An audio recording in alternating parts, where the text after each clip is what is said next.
So hello, what's up mga ka-J-Vlog? Welcome ulit sa panibagong video. And for today's video, gagawa tayo ng first impression sa bagong labas ngayon na Tecno smartphone. Ito yung top of the line ngayon for the POVA 7 series at itong Tecno POVA 7 Ultra. A mid-range smartphone na powerful. So maganda ba talaga to? Tara, check natin.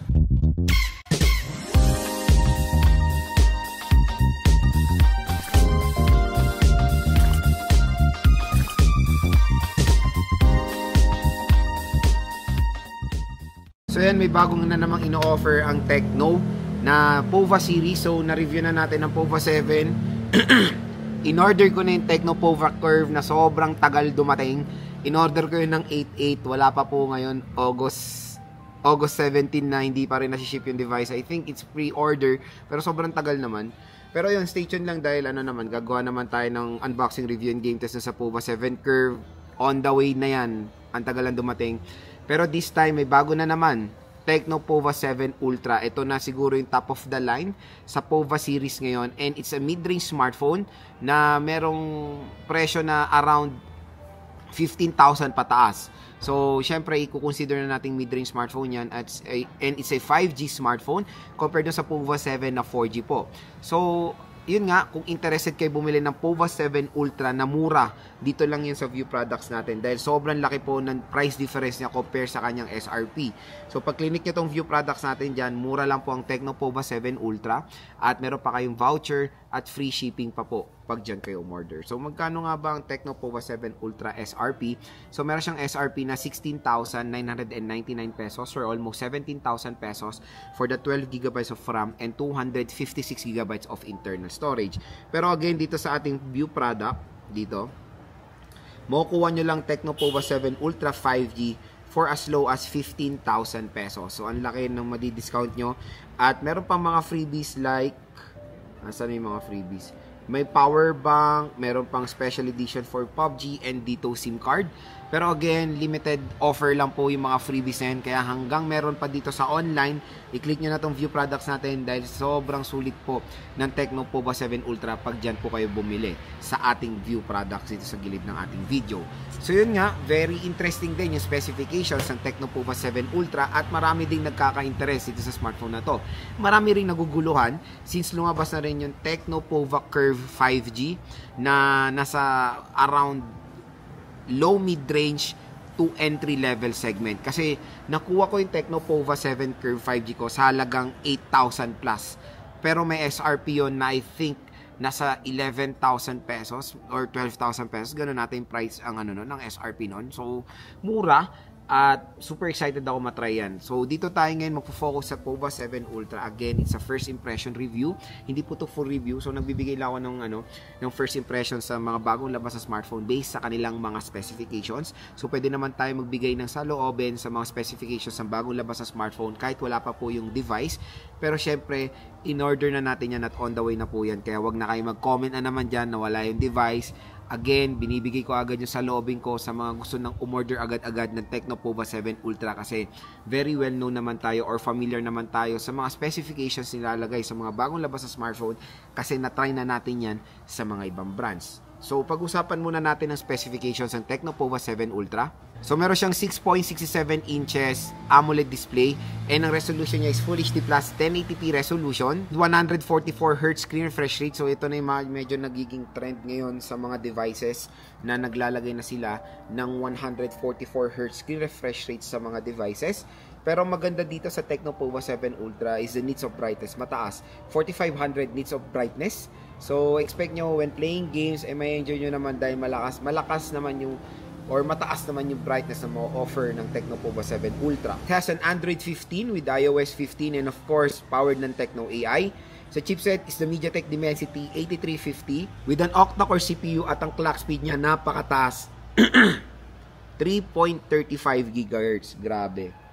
Solid ang clock speed ng Tecno POVA 7 Ultra. The GPU of Mali G615. Dual camera setup with 108 megapixel main camera and 8 megapixel ultra wide camera. So okay na. 'di ba? Mas better na yung mga offer ngayon na camera ng Tecno Pova 7 Ultra. 13 megapixel front-facing camera, dalawang biometrics which is face unlock at fingerprint scanner, and of course the fingerprint scanner is in display. Meron din tong free link feature na nakikita na natin sa mga bagong mga smartphones today ng Tecno, na pwede tayong mag-free calls and free text within 1 kilometer of range. Parang sabi mong nagkaroon kayo ng walkie-talkie. Ganun yung parang feature ng free link na yan eh. Of course, meron siyang whopping 6,000 mAh na removable battery with napakatulin na 70-watt fast charging rate. Ang maganda dito, meron din siyang wireless charging capability na 30-watt fast charging rate. Meron din siyang protection sa tubig na IP64 water and dust resistant, and the material na ginamit nila sa Tecno Pova 7 Ultra is polycarbonate back. Nalaman nyo na yung ating specifications dito sa Tecno Pova 7 Ultra. Next, gusto ko naman ibigay yung saloobin ko or yung first impression thoughts ko dito sa smartphones na to based sa kanyang specifications. So again, kahit wala pa po yung device, kaya na natin magbigay ng first impressions dito sa smartphone na to based sa kanyang specifications.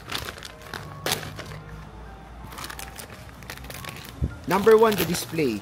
Yung display niya is all goods naman for the screen size. 6.67 inches is yan yung sigurong yan yung minimum na pwede natin makuha for a smartphone today.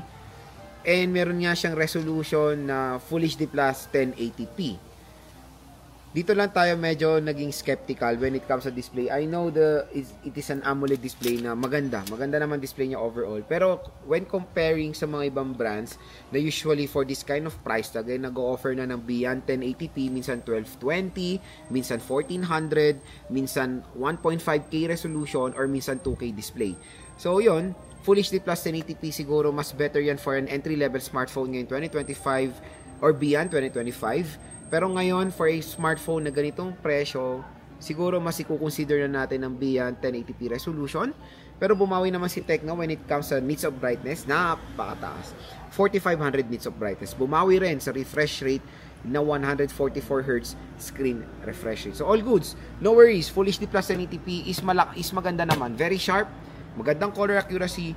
Pero when comparing sa mga ibang brands, syempre, magiging skeptical na naman yung mga consumers. Ano ba?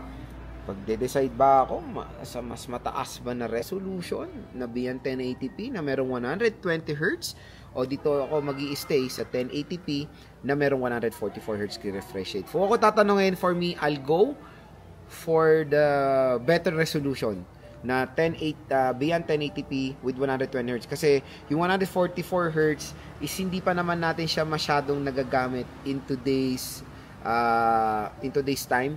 Usually, ang mga games ngayon is up to 120 FPS lang, di ba? Pero mas better na rin naman na future-proof yung smartphone. And na-try ko ng 144Hz din sa mga ibang devices natin like the Infinix Hot 60 Pro Plus, Infinix Hot 60 Pro. Hindi pa nga makapagsabayan yung video pag nag-i-scroll tayo. Kasi up to 60 FPS lang yung video natin. Tapos yung ini-scroll natin is 144Hz. Sa actual, sobrang smooth talaga ng 144Hz screen refresh rate. So yun, for me, yung display quality naman ng Infinix, ng Tecno Pova 7 Ultra is all goods. Maganda naman siyang gamitin for gaming, pag manonood kayo ng movies. Next, yung chipset niya. The chipset is so powerful sa kanyang presyo rin. MediaTek Dimensity 8350 with an octa-core CPU. Ito yung clock speed 3.35 GHz.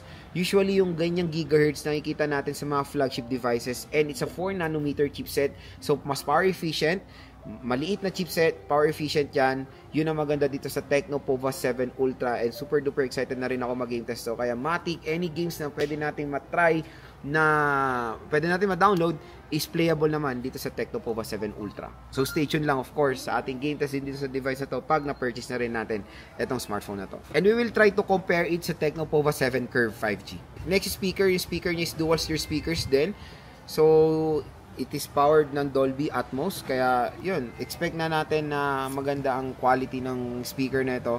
Syempre, for a mid-range smartphone, minimum na talaga natin na pwedeng makuha is dual steer speakers. And malalakas din naman ng mga dual steer speakers ng Tecno smartphone. Next, dun sa likod niya, meron din siyang LED strip.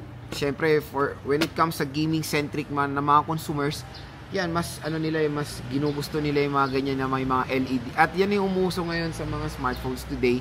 na may mga LED notification na sa likod or minsan mga RGB pa, di ba? So yun naman, mas for design and aesthetic, maganda rin naman kahit paano tignan yung may ganyan decorative LED light sa likod. Next mga ka-J-Vlog, sa kanyang battery. Yung battery niya napakalaki, 6,000 mAh. So pag maglalaro kayo dito, expect nyo na tatagal din naman siya. And na-try ko naman ng mga ibang smartphone na meron 6,000 mAh pero sa entry level.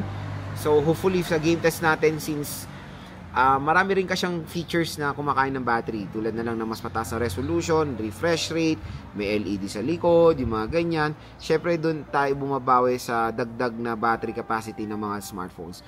So 6,000 mAh is perfect fit sa mga gaming smartphones ngayong 2025, lalo na sa mid-range. Tapos maganda rin dito, tinernohan din nila ng fast charging rate, kaya asahan nyo in less than 1 hour lang yung 6,000 mAh battery capacity na yan, full charge lang ng sobrang bilis. Hindi lang yon, meron din siyang wireless charging capability na 30 watts, so fast charger din siya. Grabe, di ba? So for example, meron kayong uso na kasi ngayon yung mga battery pack na dinidikit, di ba? So yan, meron siyang ganyang capability or MagSafe. I don't know kung may MagSafe siya, pero meron siyang wireless charging So titingnan pa natin yan sa further sa ating full review. So yun mga ka-J-Vlog, ang ating first impression so far dito sa Tecno Pova 7 Ultra. So kung interested kayo dito sa device na to, view products, i-click nyo na tong view products natin dahil dyan po is sobrang mura lang nitong Tecno Pova 7 Ultra. Abangan nyo lang po yung full review and game test natin dito sa smartphone na to, dahil yun nga, isa to sa pinaka sulit na mid-range smartphone na pwede nyo ma-purchase ngayon 2025.